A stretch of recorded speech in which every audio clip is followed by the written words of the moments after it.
गुल्ला लाग पड़ा यार। स्वागत करो ना, देखिए साइड में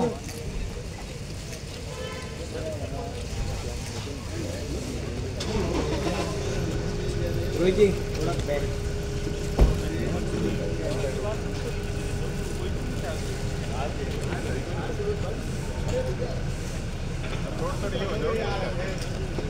राकेश जी, राकेश जी साइड में हो जाओ ना थोड़े। चलो भाई, धन्यवाद। अरे एक बजट चिरागन मार भाई ऐसे हो। अरे भाई यार ऐसा मत करो यार। चलो का बजट पेश किया गया सर। जितेंद्र जी देखिए, वित्त मंत्री निर्मला सीतारमण जी ने लोकसभा के पटल पर अंतरिम बजट प्रस्तुत किया। संवैधानिक व्यवस्था के अनुसार चुनाव के वर्ष में पूरा बजट नई निर्वाचित होने वाली सरकार चुनाव के बाद में प्रस्तुत करेगी, लेकिन वोट ऑन अकाउंट कि अब चुनाव तक के खर्चों को करने की अनुमति संसद से लेने के उद्देश्य से वोट ऑन अकाउंट पेश किया जाता है।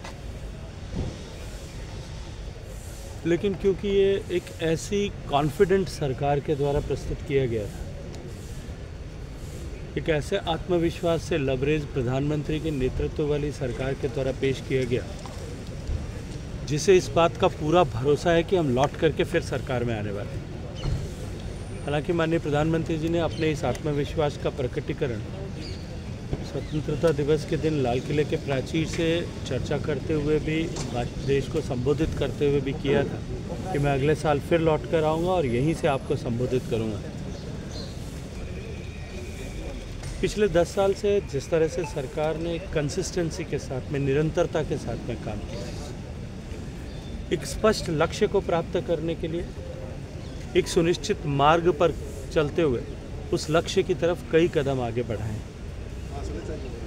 नीयत साफ है, लक्ष्य स्पष्ट है, उसके प्रति कहीं कोई संदेह नहीं, और वो लक्ष्य है भारत को विकसित करना।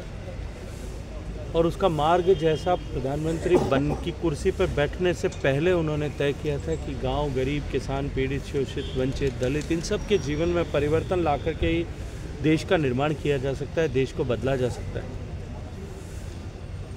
पिछले 10 साल के कालखंड में निश्चित ही इस दिशा में जितने प्रयास हुए, उन सब के चलते हुए अभी हाल ही में ऑक्सफोर्ड विश्वविद्यालय की जो रिपोर्ट आई है, जो उन्होंने यूनाइटेड नेशंस डेवलपमेंट प्रोग्राम और नीति आयोग के साथ मिलकर की है, वो रिपोर्ट ये कहती है कि 25 करोड़ लोग गरीबी की रेखा से बाहर निकल पाए।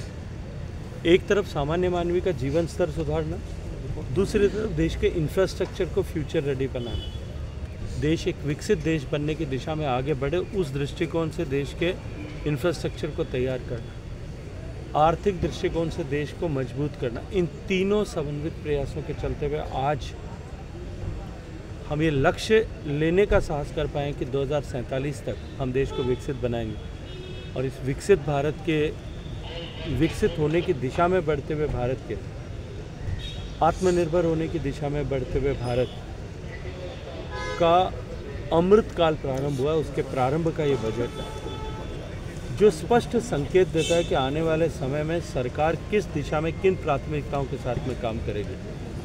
मैं माननीय वित्त मंत्री जी को बधाई देते हुए उनका अभिनंदन करना चाहता हूं कि इस बजट में, अंतरिम बजट होने के बावजूद भी उन्होंने अनेक ऐसे संकेत दिए हैं जिससे देश का सामान्य मानवी अपने जीवन में होने वाले परिवर्तनों के दिशा को लेकर के आज जो है अत्यंत सुखद एहसास कर सकते हैं। आपके अथक प्रयासों से परियोजनाओं को जोड़ने का एक सफल हुआ है, और इसमें विपक्ष कई तरह के सवाल उठा रहा है। देखिए, विपक्ष का काम सवाल उठाना है, लेकिन मेरा इतना प्रश्न है कि 5 साल तक जब वो सरकार में थे तब उन्होंने इसको लटकाने, अटकाने, भटकाने कि कितने प्रयास किए थे, पहले जनता को ये स्पष्ट करना है। सर, आप मानवेंद्र जी से मिल के आए सर, कैसा स्वास्थ्य?